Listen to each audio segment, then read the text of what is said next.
Hi, this is Jeff White, and I wanted to talk a little bit. I was in meditation, and the phrase finding stillness in motion and motion in stillness kept coming up into my consciousness. And so I wanted to take a moment and just kind of share that a little bit. It's a phrase we come across a lot. Meditation, Qigong, I understand Tai Chi, but especially within Qigong. And so the idea of this, finding stillness within motion, and it's pretty easy to understand as we get into meditation or we're doing Qigong and our martial arts, then it is having that deep calm while we're still moving. So it's taking that centeredness, that calm with us that's at the very core of us, and then bringing that into our daily life, but also into the activities that we do. Now, this can be something of a challenge. When we're doing Qigong, that's our training ground for this. We're learning to become more in sync, more harmonious with spirit, soul, and body. Remember, we are spirit. And so we're using our mind. We have our mind and emotions that are tools. And there's some gray area between the spirit and the mind because we're still using that as how we process information and our senses within the physical world that we live. And sometimes in our language we'll use phrases like raising our spirit, or he needs more spirit in something, and it's meaning enthusiasm. It's meaning just a little more excitement, liveliness to it. But spirit itself is the energy of who we are and what we are. We are spirit, and for me, we are part of the great whole of spirit. We are all part of consciousness itself. We have an individual identity through the use of our ego and the use of our soul, but at our very core, we are one with everyone and everything. And that's a very important point as we progress kind of through the talks on Qigong and our practice on Qigong. That's what this is my take, my perspective on it. And it's not that Qigong may lead you to enlightenment. It may not. Meditation, we're geared for that, but it's your intent as well. I was listening to a very good teacher talk. I've been doing it Qigong for 40 years. But this use of language, would indicate to me that enlightenment has not come on him yet. As he says, we need to find our spirit, and we're unveiling our spirit, and it's a use of words, but it is we don't need to uncover. We shoo away the clouds to reveal who we are. It's our thoughts and our beliefs and our emotions that are all in that ego realm that we clear that away. And what's left, after we peel off the layers of the onions, what's left is our original face. It's ourself. Now we want to, and that's who we are. And so now we use our mind, we use our emotions to navigate, communicate on this physical plane. But it is spirit is who we are.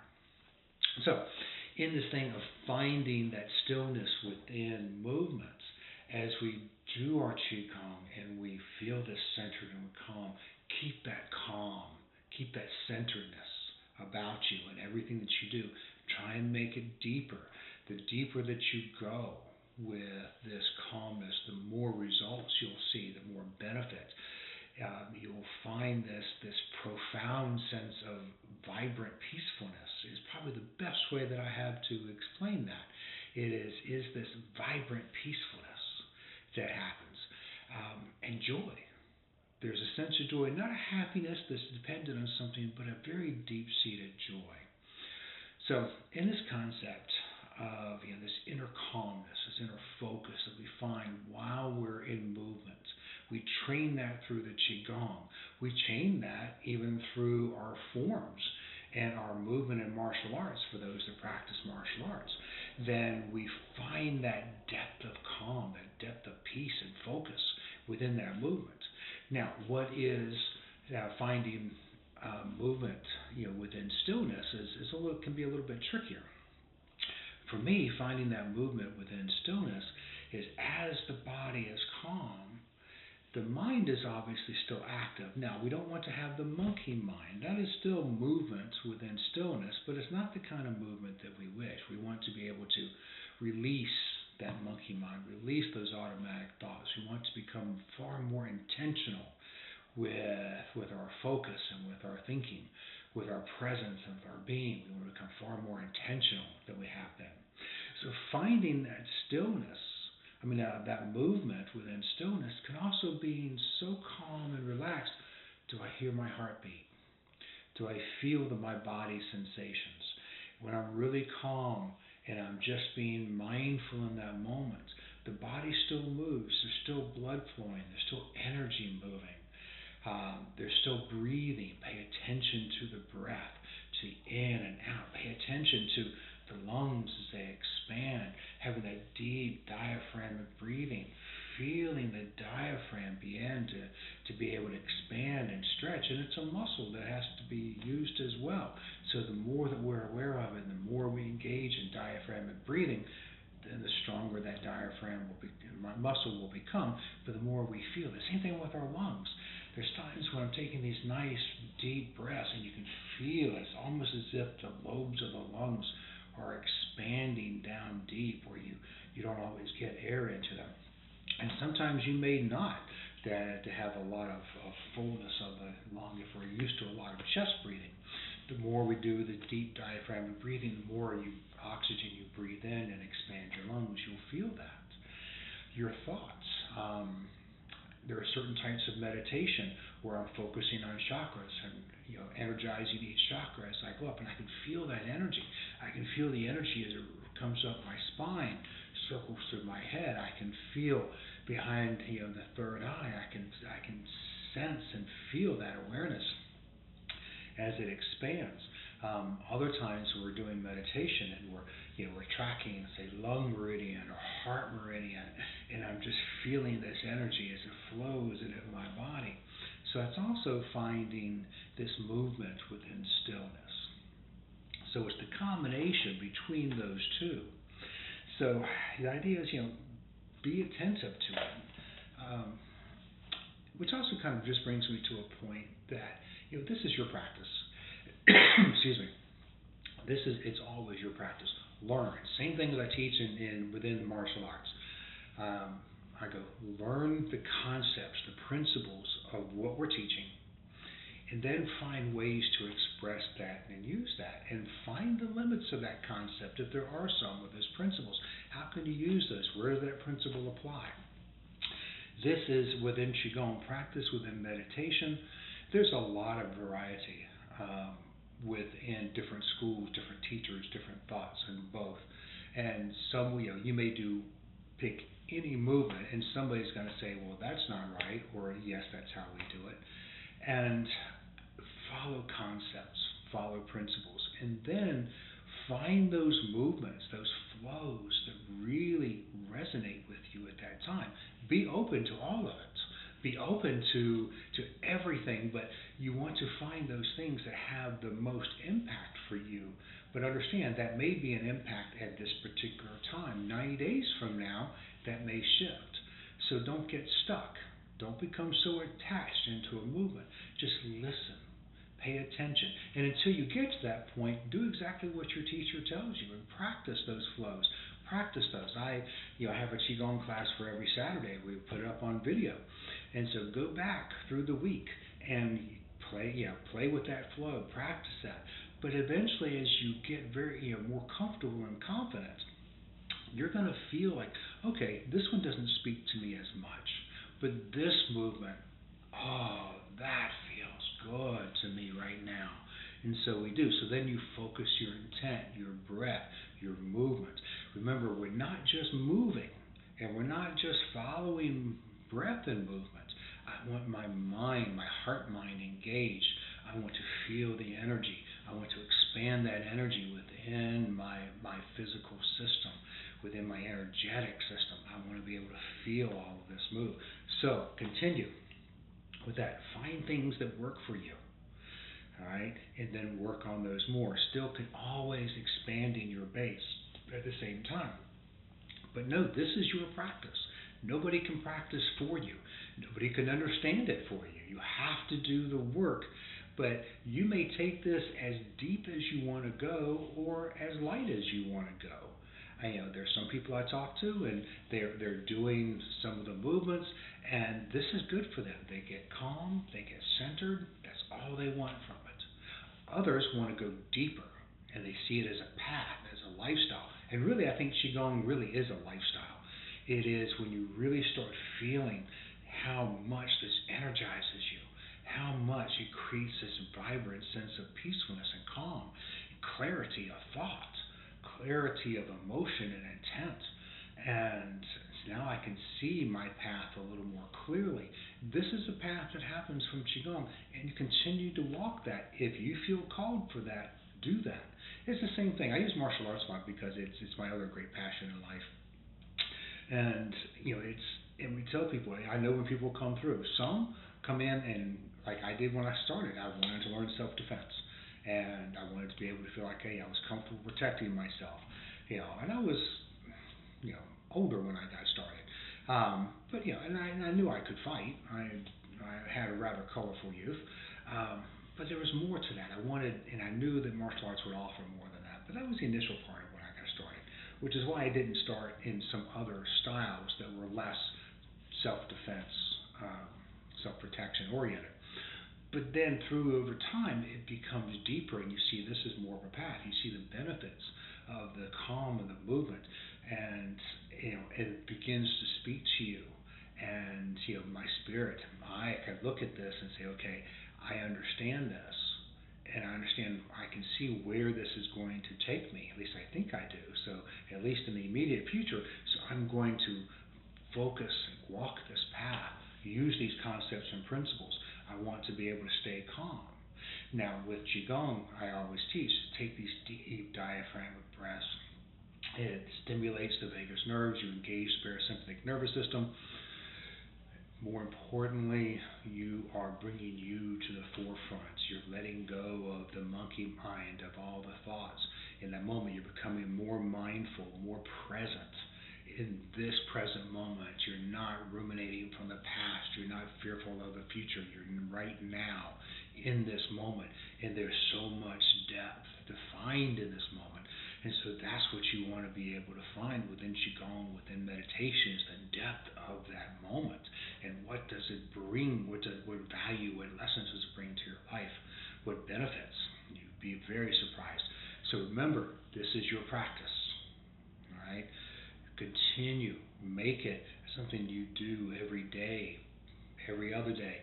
I often teach in my martial arts class that for every hour you spend in class, you should spend at least another hour or two during the week outside of class practicing, because a class is just to introduce or reinforce or teach a concept, and then you need to take that and you need to put it into practice. Same thing with Qigong. We do an hour Qigong class on Saturday morning. But every day you should also, whether it's a full hour or not, is not as important. Obviously, the more the better, but it's consistent practice. So even if you have 15 minutes just to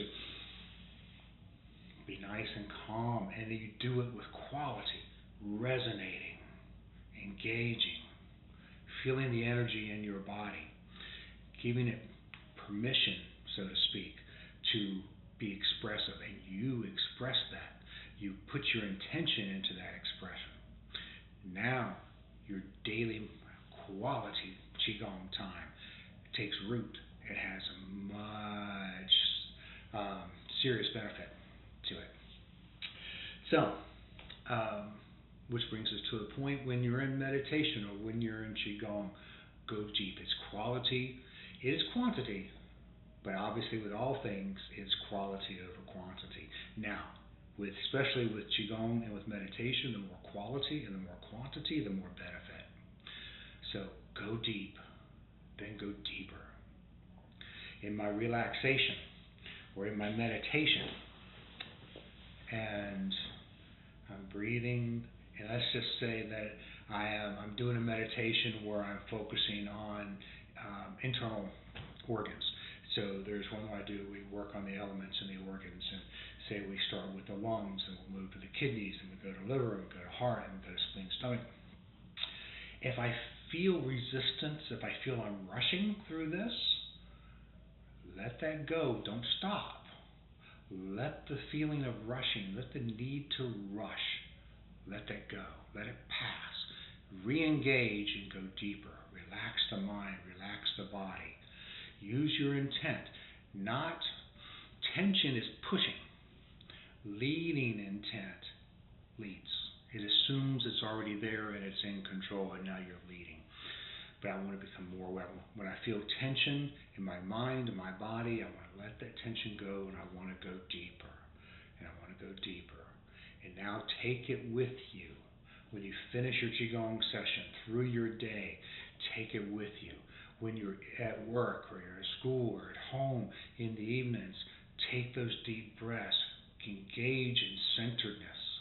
Engage in that peace. No matter what you're doing, standing in line at the grocery store, you'll notice that you'll walk. It will feel different to you.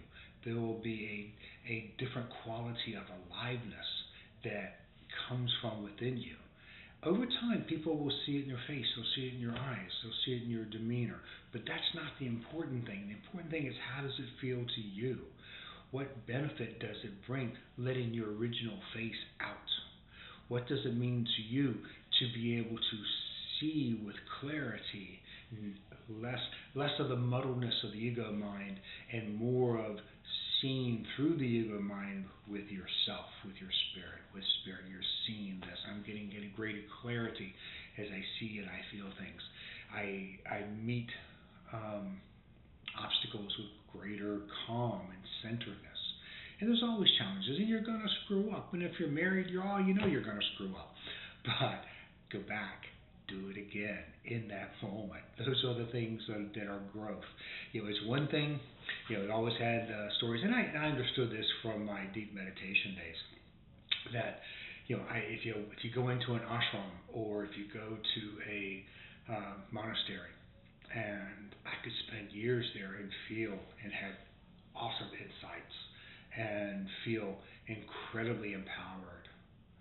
And then I go down the hill, I go into the business or go in town, and you talk to somebody who irritates you, or they act foolish, or God help the slow driver or the discourteous driver, and then everything rushes out, and you kind of go, whoops, okay, we got work, still have work to do. That some of that stuff is still in there, so that's part of what you get to work with, and you let that go. You never hold it against you. Don't become attached to it. Know that your spirit, know that who you are is peace, vibrant peace, not this dull, dragging, slothful sense of just do nothing kind of peace. But it's vibrant. It's alive.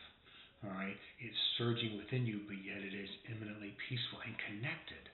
And you feel this connection to nature, to the universe, and you are connected to everybody else because you're part of everybody else, and everybody else is part of you. And the more that you expand your awareness of that connectivity, to expand your awareness of consciousness, that it exists far more, what you're part of and what you are connected to in consciousness is everything and everyone else. And so there's a point when you take this out of theory and you begin to have it be more experiential in your life. And it just takes time. And it takes intent, and it depends on where you want to go with your practice. I personally have wanted to go as deep into it and expand consciousness and awareness and to know who I am and then to use who I am. That's been mine. Others simply want the calm and the peace for in that moment. Perfectly fine. It's your practice. So, as you go through this week, find the movements within stillness of your mind. Find the stillness within movement, and find movement within stillness. So, thank you much. If you wish to join us on Saturday mornings, most Saturday mornings, at 9 o'clock Central, where I am, we're 10 o'clock Eastern, and then whatever's on the Mountain Pacific time. Saturday mornings they're free. Just send me an email at lifeandlivingnow@gmail.com that you'd like to be on the list, and we'll send you that as well as other videos or writings that I may do.